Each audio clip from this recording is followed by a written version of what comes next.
The amendments proposed today to the Presidential Elections Act can be grouped into three categories. The first categories of amendments give effect to the amendments made by the Constitution of the Republic of Singapore Amendment Act 2016. The second category of amendments improve election procedures during the conduct of presidential elections. The third category of amendments align the Act with provisions of the Parliamentary Elections Act relating to election advertising, publication of election survey results, and exit polls. I will also be making two announcements on the presidential elections at the end of my speech. These announcements do not require amendments to the law. Let me begin with the first category of amendments, the category arising from the constitutional amendments made in November last year. The amendment bill was passed in November after robust debate, putting in place the framework for the changes to the EP. The amendments being proposed here today put in place the nuts and bolts of the framework agreed to in November. I will now take the members through the key changes being proposed. The new Section 5A provides that the new schedule inserted by Clause 22 has effect for the purpose of determining whether an election is reserved under the new Article 19B, subsection 1 of the Constitution. The new schedule sets out the terms of office that are counted and the communities that the presidents who hold these terms belong to. The first term of office to be counted is the last term of office of President Wee Kim Wee, during which he became the first president to exercise the functions created by the Constitution of the Republic of Singapore Amendment Act 1991. The schedule stipulates that Dr. Wee Kim Wee and Mr. Ong Teng Cheong belong to the Chinese community.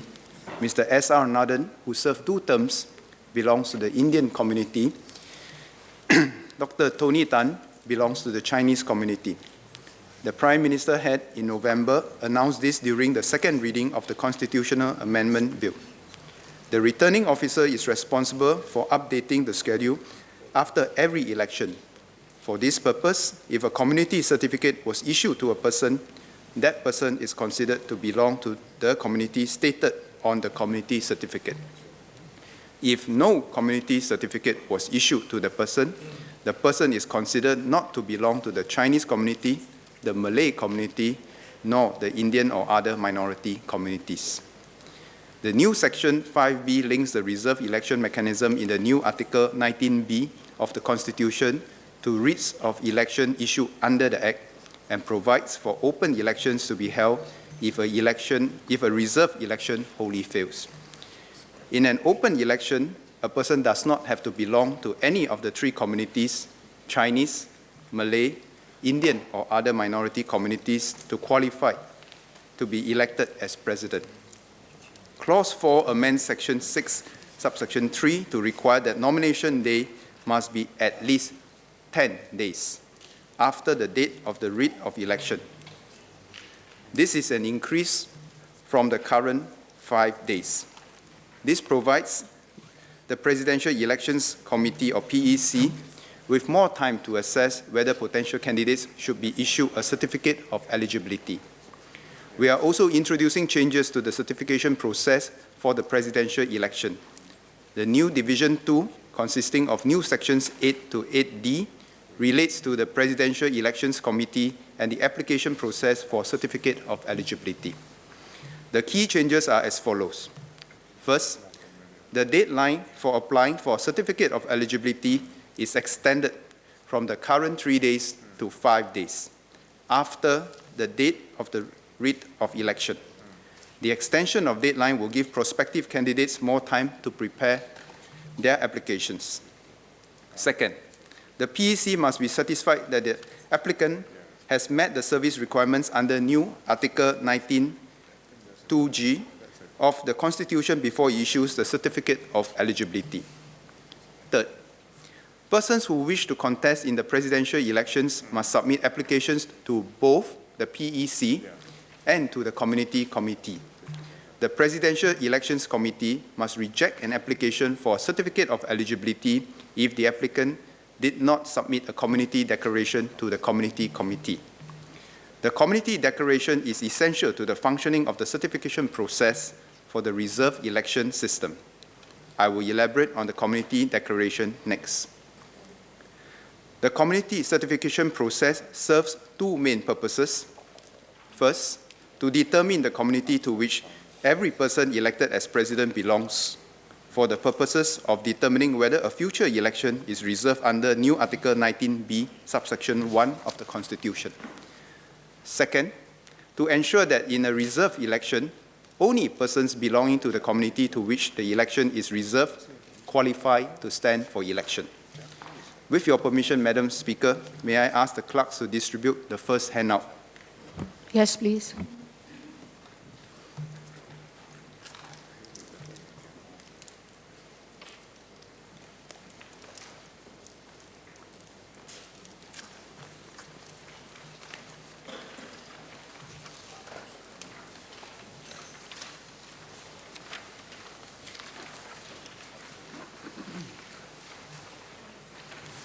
All prospective candidates in all elections, regardless of a reserved election or open election, have to submit a community declaration. A declaration is essential even in open elections because the hiatus triggered model requires that the community of each president to be counted for the purposes of calculating when the next reserved election is. A person making a community declaration must make one and only one of the following four statements as set out in the new section 8F, subsection 2A to D. The four statements are as follows. First, that the person considers himself to be a member of the Chinese community and wishes to apply for a community certificate stating that the person belongs to the Chinese community. Second, that the person considers himself to be a member of the Malay community and wishes to apply for a community certificate stating that the person belongs to the Malay community.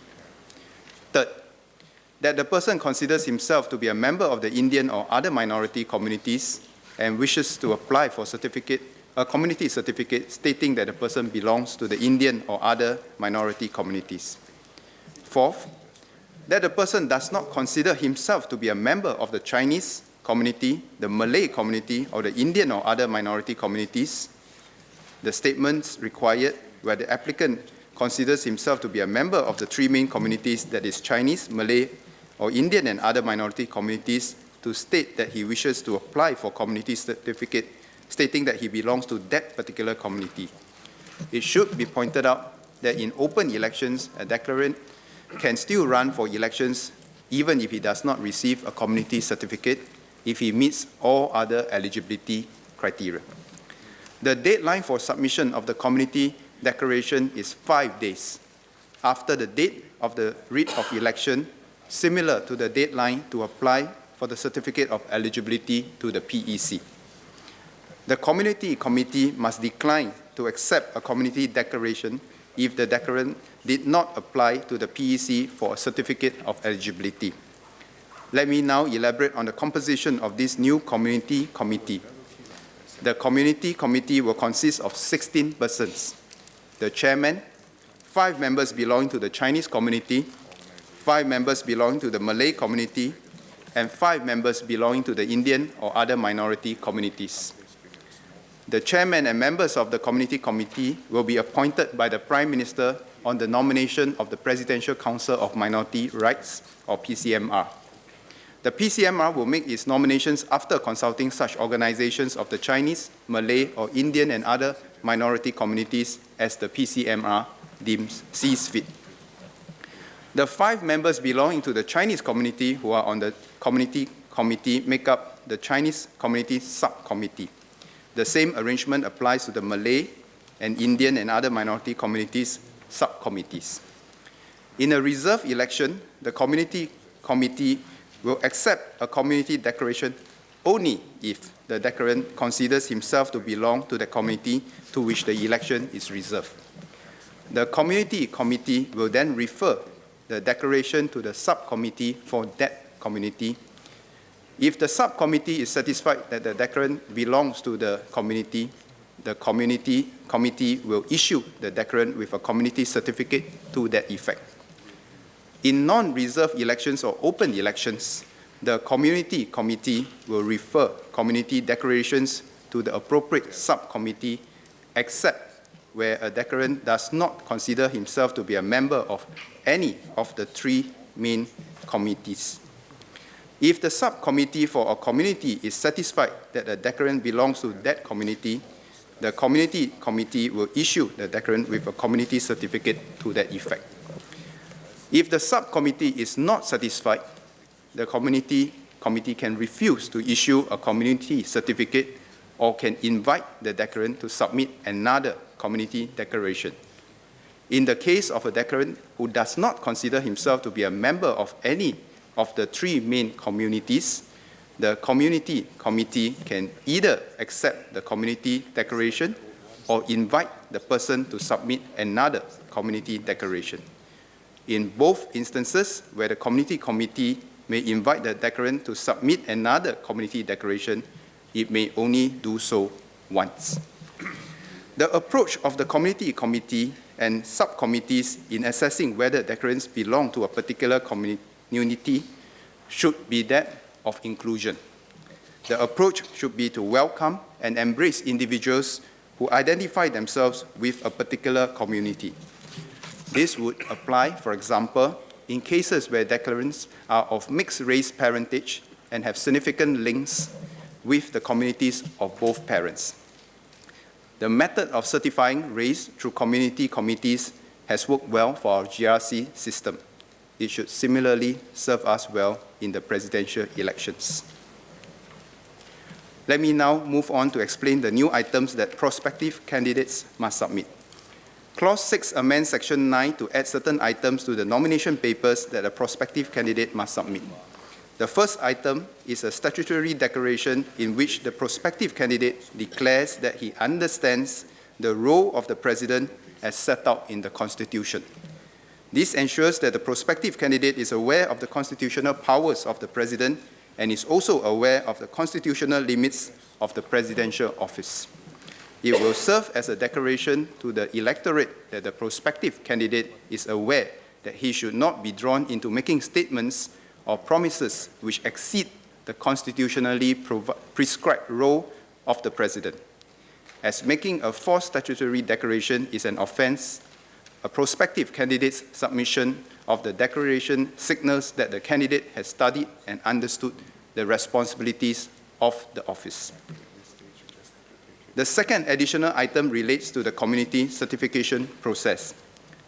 In a reserved election, a prospective candidate must submit a community certificate stating that he belongs to the community to which the election is reserved. In open elections, a prospective candidate who applied for a community certificate in his community declaration must submit either A, a community certificate, or B, the community committee's written decision rejecting the application. A prospective candidate who did not apply for a community certificate in his community declaration must submit A, the committee's written notification that his declaration is accepted, as well as a statutory declaration stating that he does not consider himself to belong to the Chinese community, the Malay community, or the Indian or other minority communities. Clause 19 amends Section 71 to provide that an election be declared void if the elected candidate made a materially false or misleading statement of fact or omitted to state a material fact to the Presidential Elections Committee. This new ground of avoidance is identical to the ground for removing a president in the new Article 22L subsection 3E of the Constitution. Clause 20 repeals and reenacts Section 73 to further provide that only the Presidential Elections Committee can apply to void an election on the ground stated in the new Section 71F. This is because the false statement or the omission of the material fact is made to the Presidential Elections Committee, and so it will be appropriate. It would be the appropriate party to apply to the election judge to void an election. Clause 12 amends section. Let me now address the second category of amendments. These amendments are made to improve the election procedures. I will go through the key amendments. The government is making changes to the design of the ballot paper to improve the voting, adjudication, and counting. Clause 8 amends Section 23 to stipulate that the ballot paper must have a clearly demarcated area for a voter to mark his vote for a candidate. Clause 10 amends Section 25 to state that a voter's mark must only be made in the area demarcated on the ballot paper for that purpose. This ties in with the amendments to Section 33 on how ballot papers are to be adjudicated and counted. Clause 14 amends Section 33 to require the returning officer to only consider the marks made by voters in the area demarcated on ballot papers for voters to mark their votes. Under the amended section, if a voter marks a mark outside of this area, the returning officer must disregard that mark when determining whether the voter has given his vote to any candidate. In previous elections, disputes have arisen over whether a mark over a candidate's photo or name should count towards a vote for that individual. The changes will provide clarity in dealing with these situations. Clause 9 inserts a new Section 23A to formalize the inclusion of candidates' photographs on ballot papers and to stipulate the conditions that must be satisfied before a candidate's photograph will be included on that ballot paper. Photographs of the candidate on the ballot paper were first introduced in the 2011 presidential election. This practice has been welcomed by voters as they were able to more easily identify the candidate they are voting for on the ballot paper. The amendment bill also sets out certain actions to deal with contingency situations pertaining to ballot boxes. Clause 12 amends Section 32A to empower the returning officer to extend the time for the sealed ballot boxes from overseas polling stations to reach Singapore. The amendments to that section confer a discretion on the returning officer to extend the time by another 7 days for the overseas ballot boxes to reach Singapore if two conditions are fulfilled. First, the total number of overseas electors is material to the election outcome. Second, the returning officer is satisfied that any of the overseas ballot boxes are not likely to reach Singapore within the initial 10-day period. Clause 13 repeals and reenacts Section 33B to remove the requirement for a candidate or his counting agent to apply to the returning officer for a recount of votes. Currently, the law provides for a candidate or his counting agent to apply for a recount of votes if the criteria for recount is met. That is, if the difference between the number of votes given to the candidate with the most votes and the number of votes given to any candidate at the election is 2% or less of the total number of votes cast in Singapore, excluding rejected votes and tendered votes at the election. With the amendment, the returning officer must carry out a recount of the votes if the criterion for recount is met. This will avoid unnecessary delays to the recount process. Clause 15 inserts new sections 36DA and 36DB to deal with the loss or destruction of ballot boxes. If any sealed ballot box containing votes cast at a polling station, whether in Singapore or overseas, is lost or destroyed while it is being transported from a polling station to a counting place, the returning officer must first abandon the counting of all the votes cast at the affected polling station, and this includes the votes cast at the affected polling station that were not in the lost or destroyed ballot box. And second, restart the poll for the affected polling station if it will be material to the outcome of the election. The third category of amendments is being made to the Act to align the Act with certain provisions of the Parliamentary Elections Act relating to election advertising, publication of election survey results, and exit polls. Clauses 17 and 18 insert new sections dealing with those issues. Clause 24 make consequential amendments to the Parliamentary Elections Act in relation to the registration of overseas electors. The consequential amendments are mainly to Section 13A of the Act. The time within which an elector has to register as an overseas elector or apply to change the overseas polling station allotted to the elector is being extended to 2 days after the writ of election. This will give overseas voters more time to register or change their allotted polling station. Madam, that covers all the legislative amendments. As I highlighted earlier, I would also like to make 2 announcements on the presidential elections. The first is on campaign methods, and the second on the date of the presidential elections. These 2 areas will not involve amendments to the law or affect this bill under consideration. First, the government will take up the broad thrust of the Constitutional Commission's recommendation on election campaign methods. In its report, the Constitutional Commission stated, and I quote, "Presidential candidates should be required to conduct their campaigns with rectitude and dignity as befits the office and comports with the unifying role and purpose of the presidency." The government fully agrees with the Commission that campaigning for the presidential election has to be consistent with the President's position as a symbol of national unity. The government also agrees with the Commission that there should be a difference in the campaign methods for presidential elections and parliamentary elections. As the Commission said, a parliamentary election is a contest of ideas and policies, where candidates have to communicate their policies to the electorate and persuade voters as to the strengths of their own proposals as well as the weaknesses of those put forward by other candidates. This clash of ideas and policies make for a lively but inevitably divisive contest, unquote.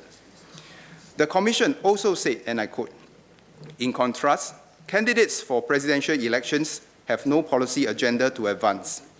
The President plays no role in setting the national agenda, nor does he make policy decisions as to the course that the nation should chart. Those matters which properly fall within the remit of the elected government. There is little, if any, need for the vigorous contest of ideas that takes place during a parliamentary election," unquote.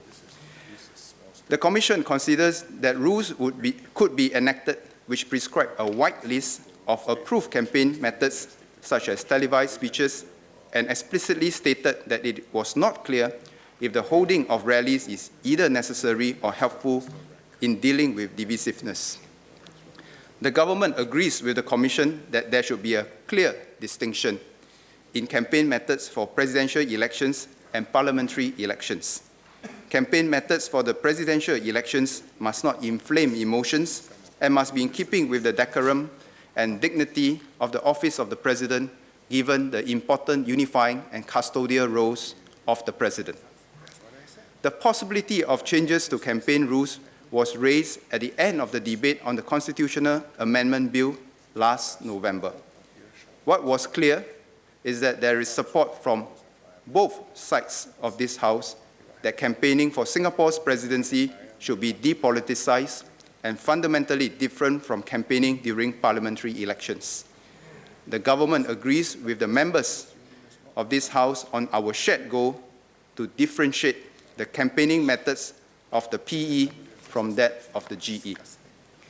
As presidential elections are contested on a national level and not on a local constituency level, we will encourage the use of platforms and channels that reach out to voters at a national level. Television enables candidates to have wide national reach and to broadcast their messages more effectively to the entire nation. At the last PE 2011, there were individual campaign broadcasts and a televised forum. To help candidates reach out to voters, the government will increase the amount of television airtime for candidates and study different options to achieve this. Candidates can also use a wide array of social media platforms to reach voters. They can also hold indoor private sessions to engage specific groups of voters. The format of such indoor private sessions is up to the candidates themselves. The government will no longer designate any rally sites during presidential elections. This is in line with the government's and Constitutional Commission's position not to encourage rallies which by their nature and format may be divisive and not congruent with the unifying role of the elected presidency. Nevertheless, candidates who wish to hold rallies may still do so. They will have to apply to police for a permit. Police will assess the application based on public order and security considerations. As there will not be any designated and pre-security access rally sites, police may require slightly more time to evaluate application to hold rallies. Even though this can be announced closer to the start of the application process, the government is announcing it early for transparency and prospective candidates' early awareness. My second announcement has to do with the election period for the presidential elections. With your permission, Madam Speaker, may I ask the clerks to distribute the second handout? Yes, please.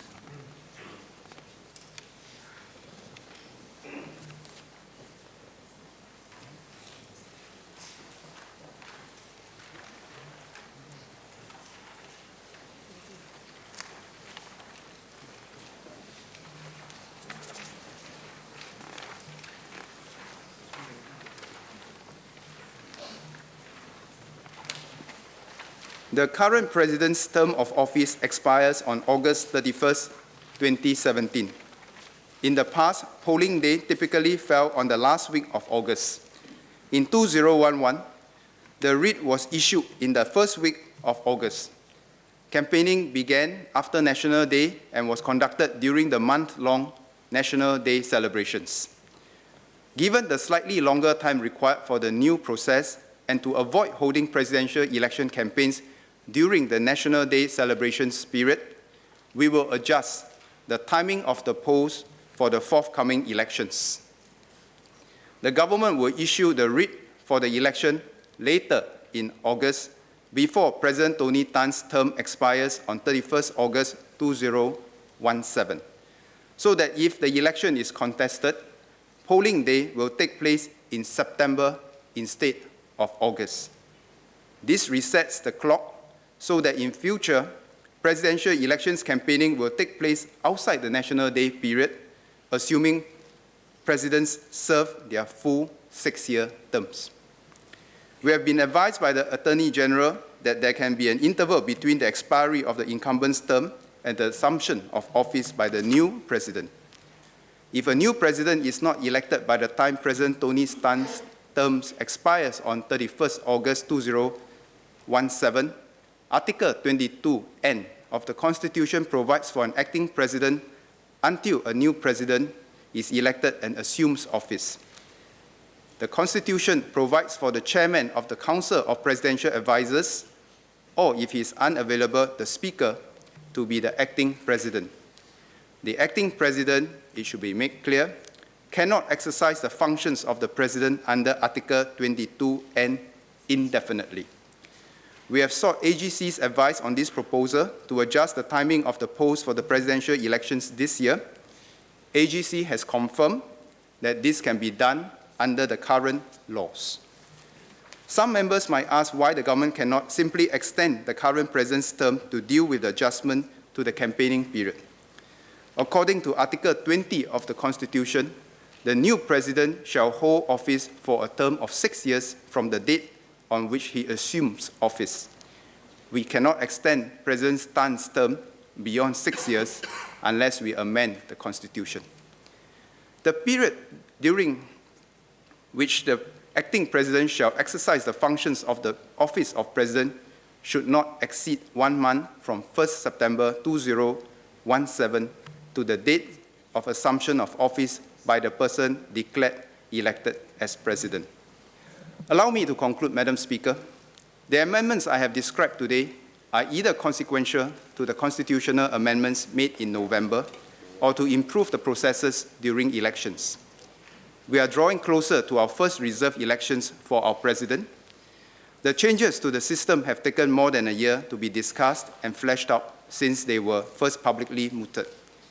The time taken, along with the range of people that were consulted in the process, signal the government's intent in refining the system and ensuring that the office of the president is held by a person with the necessary qualities and experience to exercise the powers and duties of the highest office in the country.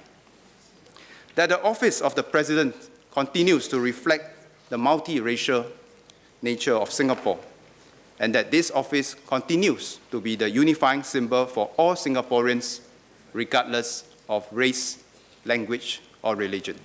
Madam, I beg to move.